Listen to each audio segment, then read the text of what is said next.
सारी चीज ईमानदारी की है, चाहे जेल हो कि बाहर हो, ईमानदारी होनी चाहिए जो नहीं है।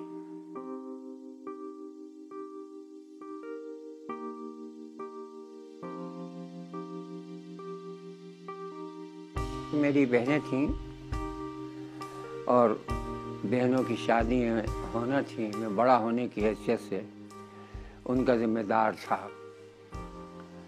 तो एक बहन का रिश्ता आया, जिस आदमी की तरफ से आया वो मैं उसको पसंद नहीं करता था। तो भाई जोर देता रहा, मैंने उसकी बात नहीं मानी। न सिर्फ मैंने नहीं मानी बल्कि मेरी अम्मा ने भी नहीं मानी। कुछ दिन गुजरते रहे, फिर उसने दूसरा दाव चलाया या ब्लैकमेल करा एक तरह से,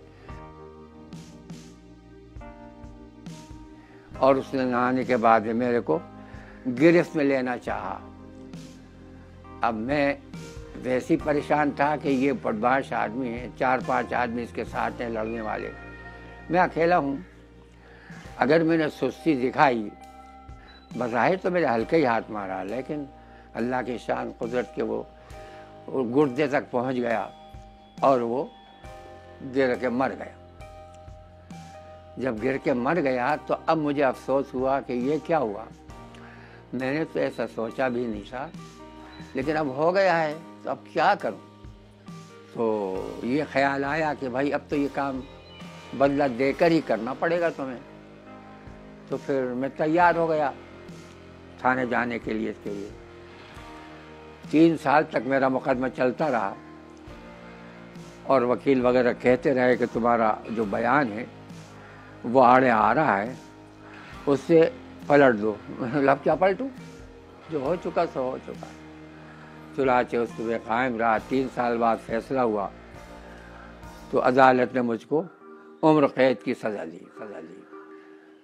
तो फिर अल्लाह ने मेरी सोच वहाँ पर यह करी कि मैं समझ रहा था मुसलमानी ख़त्म हो गई, अभी नेकियों का रास्ता बंद हो गया, अभी क्या करोगे तुम। तो मैंने सोचा कि यहाँ पे पर जो आदमी हैं उन पे तबलीग करूँगा, नसीहत करूँगा कि भाई जुर्म तो जुर्म ही होता है, तुमने भी करा मैंने भी करा, तौबा कर लो। वहाँ देख के मैंने कहा कोई तासुब बरत रहा है, कोई रिश्वत के तौर पर फ्रूट लेता है, कोई साबुन लेता है।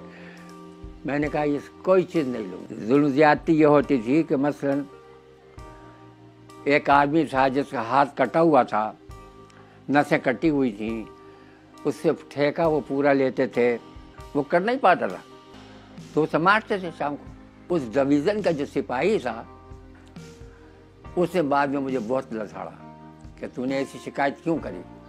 तो मैंने उनसे इब्तिदा में ही जेलर से कहा कि साहब ये मेरा पेट नहीं भरता। जब 3 महीने हुए तो मैंने तजवीज़ें रखी कि आप ऐसा कर सकते हैं कि मेरे तो घर से कुछ रुपए जमा करा दूँ या आटा जमा करा दूँ, कुछ एक आध रोटी ज़्यादा पक जाए। उसने कहा कर तो सकते हो, लेकिन ये हमारे लिए मुसीबत हो जाएगी। बात ये है कि यहाँ की रविश जो है वो मारते खां से सब डरते हैं। तुम्हें मारते खां मशहूर होगा, ऐसा मैं से रवैये को कैसे रख सकता था।